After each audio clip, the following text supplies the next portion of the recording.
In the northern wilds of Yellowstone, there are whispers older than the park. Park rangers and locals have stories of a thing that walks when the veil thins, a faceless shadow with skin slick as rot.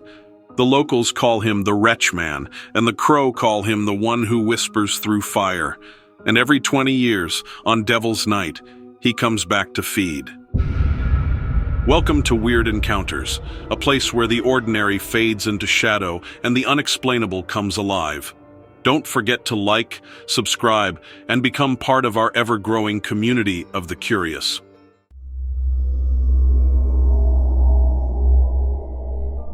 I've gone back and forth about writing this. I'm not sure what you'll think or if you'll even believe me. I don't blame you if you don't.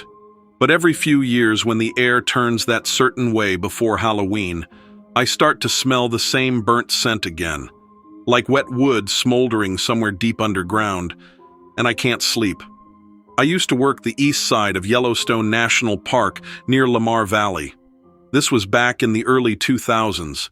My name's Daniel Cross. I was a ranger for 15 years. I left in 2006 after what I'm about to tell you. It happened on Devil's Night, October 30th, 2003. The evening started normal. Windy, 30 degrees, light snow dusting through the valley. We were running perimeter checks near Pebble Creek Trailhead, just outside Cook City.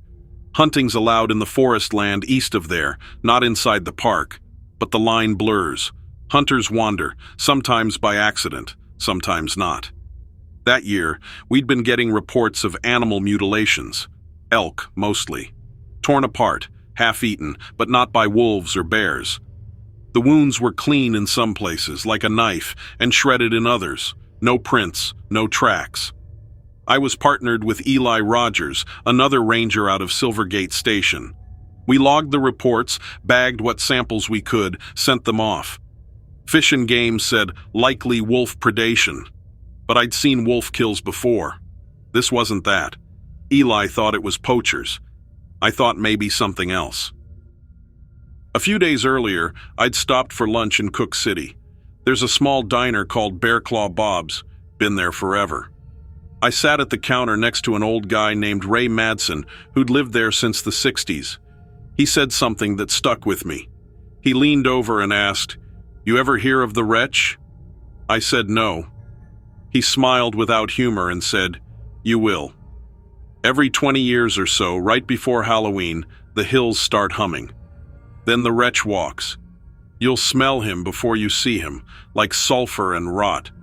Sometimes he looks like somebody you know." I asked him what he meant. He said back in 1983, 2 high school boys went missing while hunting mule deer along the park boundary. The sheriff found one of their rifles in the snow, no tracks leading away. The other boy's father swore he saw his son standing in their driveway a week later, staring through the window. When he opened the door, there was nobody there. Ray said the old-timers called that year the Burning Fall. Said the smell of sulfur hung around until the first snow buried it. I laughed it off, told him it sounded like mountain ghost stories. He didn't laugh. He just stirred his coffee and said, "You can laugh all you want, Ranger. He's due again soon." That same week, I spoke with a Crow elder named Thomas White Elk, who came into the ranger station. He was renewing his backcountry permit for a trail monitoring project. When he saw the stack of mutilation reports on my desk, he got quiet. Then he told me a story that never left me. He said, long before the park, before the soldiers came, the Crow knew a place east of the valley called the Mouth of Smoke. They said the ground there opens every few generations to release Zash, which means the one who whispers through fire. He said it's not a spirit and not an animal, but something caught between the two, a thing that hungers for souls. It calls out to people using voices they know. It tempts them into the dark, then wears them like a mask. When it's done, it leaves what he called the shell. White Elk said his grandfather told him that tribes rid the creature every 20 years, sealing it underground. But on the night before the dead crossover, Devil's Night, it can slip through the cracks. He told me not to go out alone that night. On the evening of the 30th, just before dark, dispatch radioed in a report. 2 hunters had gone missing near the forest boundary by Pebble Creek. Their truck was still parked off the road. Another hunter, their friend, had come out screaming, covered in blood that wasn't his. Eli and I headed that way in the parked truck. By the time we got there, the light was gone. Just snow and fog curling through the trees. We found the truck. Doors open, lights still on, the radio playing static. The third man, Bill Hansen, was crouched near a fire he'd built in panic. He kept saying, "He told me to go home, but it wasn't him. It wasn't him." His hands were shaking so bad I had to hold his wrist just to check his pulse. "What do you mean?" I asked. He said, "It looked like Jeff, but his eyes were wrong." He smiled too big. His voice, it came out twice. Eli called for backup, and we led the guy to the truck. He started muttering about something in the dark that spoke in his father's voice. That's when I smelled it, faint but sharp, like spoiled meat. When we got back to the station, Deputy Laura Jansen from Park County met us to take Hansen's statement. She'd grown up in Cook City, too. While Eli was typing, she pulled me aside and asked, "You ever look into the old files?" I said no. She nodded and said, "You should, but you'll never sleep again." The archives had a thin folder from October 1983, labeled Unexplained Disturbance. Inside were 2 pages and a photo. The pages described missing hunters, same as now. The photo showed a tree line dusted with snow and something blurry behind it. Looked like a person standing with their head tilted back, mouth open wider than it should be. Someone had written in pen across the bottom, "Don't dig in the ashes." We split up just enough to check the nearby campsite. I walked maybe 40 yards from the truck. The snow was thicker there, crunching under my boots. I followed what I thought were footprints, but they weren't deep enough. Almost like something glided. I found their campfire still burning low. The tent had been ripped, gear thrown everywhere. There were drag marks leading toward the creek. I followed the trail until I saw movement in the tree line. Looked like a person standing between 2 firs, backlit by the moonlight. I called out, "Park Ranger!" No answer. Just a slow, wet sound, like someone breathing through mud. Then the figure turned, and I swear to you, for a split second I saw Eli's face, my own partner's, but Eli was still back at the truck. What I saw next, I can't put into clean words. It was him, but not him. His face was too long, skin pale with a green wet sheen like something peeled. The eyes were yellow, not glowing but reflective, like an animal's. I took a step back, hand on my radio, and it smiled. Only the mouth didn't match the words. The lips moved wrong. "Danny," it said in Eli's voice, "come help me." The radio crackled. I heard Eli's real voice through the static. "Cross, you okay?" I turned back. The thing was gone. We regrouped and decided to wait out until morning at the old ranger cabin about a mile north. The snow was coming harder and the radio was cutting out. Inside, Eli tried to get the generator running while I wrote a quick incident report by lantern light. That smell came back stronger. Sulfur, wet wood, something burning underground. Then came a knock at the door. 3 short knocks. Eli looked up at me. "You expecting backup already?" I opened the door. Eli was standing there.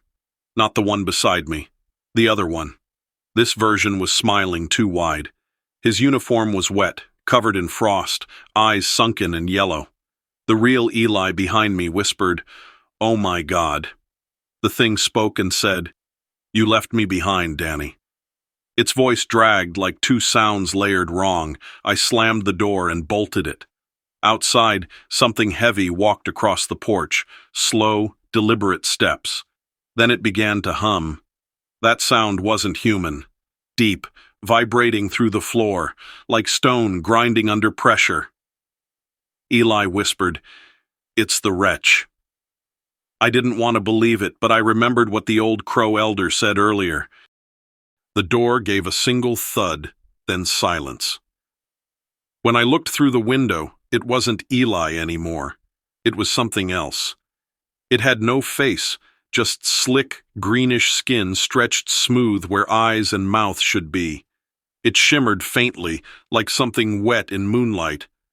It pressed its hand against the glass, long fingers, almost webbed, and left a smear like oil. I felt a pressure in my head, like static. The smell was unbearable. My ears started ringing. Eli grabbed his rifle, but I told him to stop.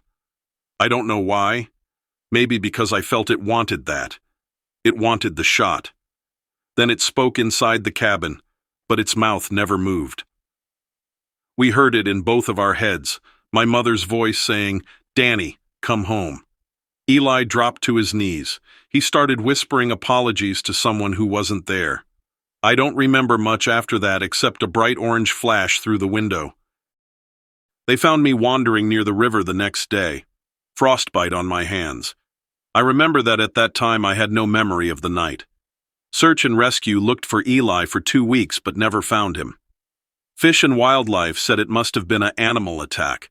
The report was sealed. I was put on leave, then was forced to quietly retire. That winter, Cook City had 3 more disappearances.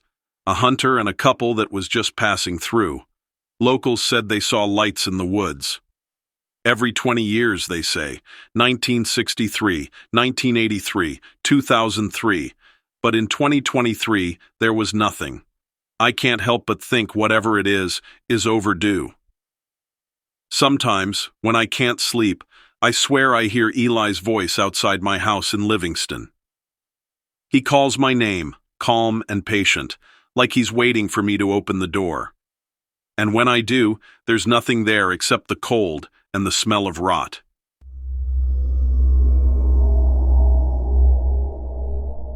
Sorry for the quick interruption. I just wanted to take a moment to say thank you for being part of Weird Encounters. Lately, the channel hasn't been shown as much across this platform, so if you're enjoying this story, please take a second to like, subscribe, and leave a comment. Your support really helps new listeners discover these stories and keeps the channel going strong. They say the water remembers every voice it's ever taken. In Glacier Bay, the wind hums old songs, and sometimes something hums back.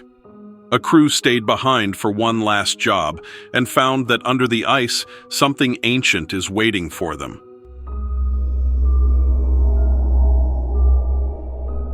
Hi, my name's Ethan Marlowe. I'm a marine engineer, 38 years old. I've worked seasonal contracts for Glacier Bay tours and cruises since 2015. I was stationed in Alaska from mid-August to late October last year, handling winterizing and maintenance work after the tourist season closed. This story happened during that off-season, late October, when most of the ships were dry docked or tied up near Bartlett Cove. I was one of only 3 people left aboard the MV Glacier Spirit, a small passenger vessel used for day cruises into the bay. The other 2 were Dennis, our head mechanic, and Kara, an assistant engineer. We stayed behind an extra week to handle a generator replacement and hull inspection before the freeze came in. By the end of that week, I wished we hadn't. If you've never been in Glacier Bay after October, you can't understand the silence. Everything stops. The air is heavy, like it presses on your skin. We were moored about a half-mile from shore near Queen Inlet, in calm water surrounded by steep glacial cliffs. No other boats. No radio chatter. The bay started to freeze around the 3rd night.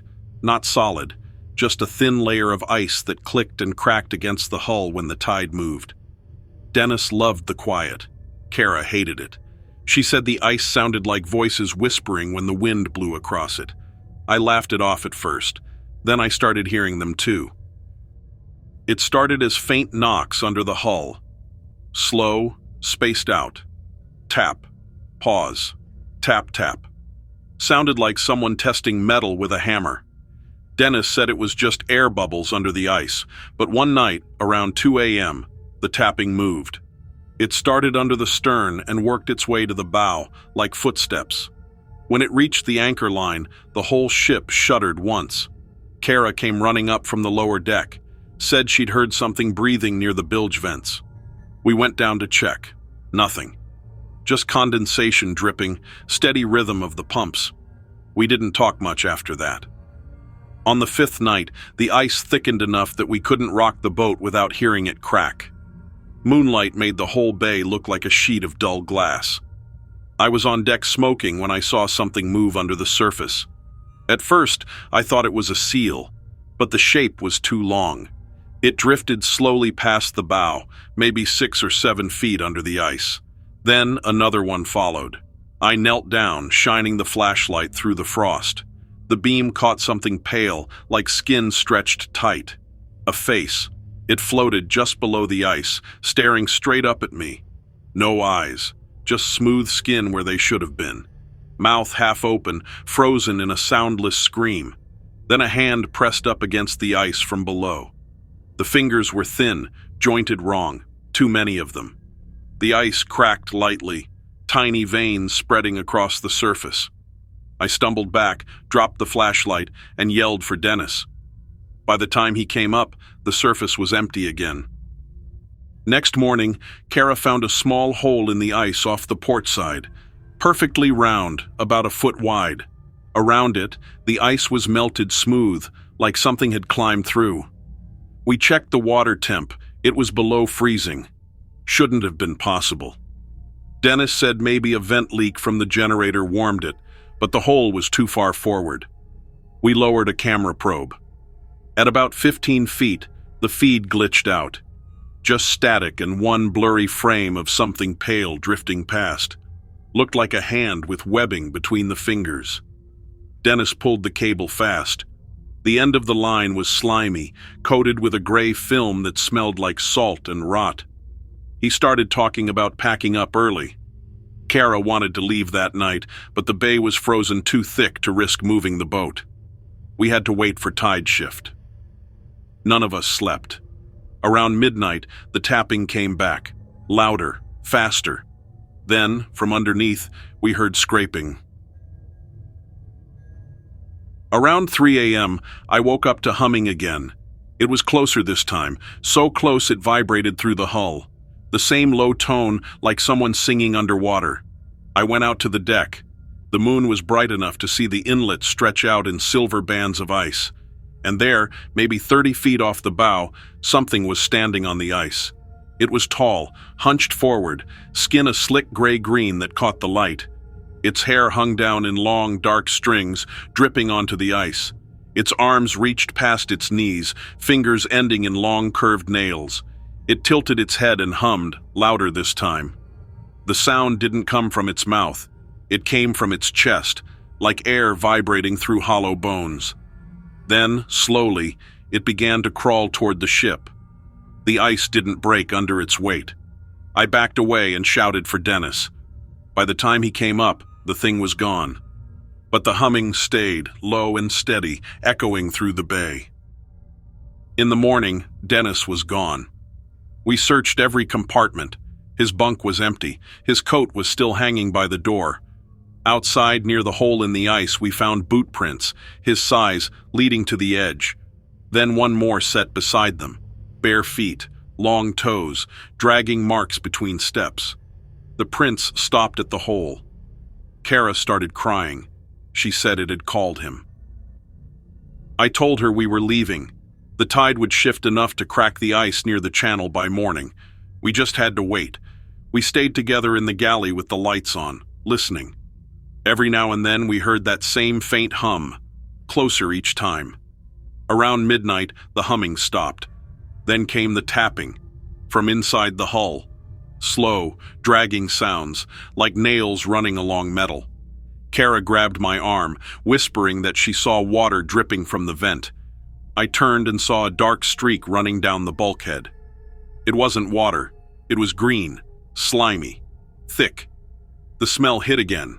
Salt, rot, and something chemical, like old blood. The tapping stopped. Then a hand, long, webbed, pushed through the vent grate. I fired the flare gun. The whole room filled with red light and smoke. Whatever it was pulled back fast, shrieking like steam. We locked ourselves in the cabin until dawn. When the first light came, the ice had shifted just enough to move the boat. We started the engines, tore the mooring lines, and pushed through broken slabs. We didn't stop until we reached Bartlett Cove. Rangers came aboard, found no sign of Dennis, no hole in the ice, nothing unusual. They called it an accident, said he probably fell overboard in the night. Kara quit the same day. I stayed just long enough to file the report and left the state. I still hear the humming sometimes when I shower, soft and low like it's under the drain. Last week, a fisherman from Juneau called me after hearing about what happened. Said he pulled something strange from his net near Lituya Bay, a piece of greenish skin, stretched thin and webbed like fabric. He sent me a picture. Looked exactly like the thing I saw under the ice. I told him to throw it back. He said it was already gone. It slid off the deck by itself and sank. That night, I dreamed of the bay again, quiet, silver, endless. Beneath the surface, something moved with the rhythm of the tide, slow and patient. When it turned its face toward me, I saw Dennis staring back, lips moving, eyes open wide, as if waiting for me to listen. When I woke, the shower was running, and through the steam, I swear I heard the humming. Closer this time, and it was coming from the drain. I don't know what to think anymore. But I'm still having these nightmares, and I just want them to stop. And so, another strange encounter fades away. A trick of the mind, or something far more unsettling. That's for you to decide. Thank you so much for watching my stories. Make sure you hit that like button, subscribe, and turn on notifications. Your support is what keeps this channel going.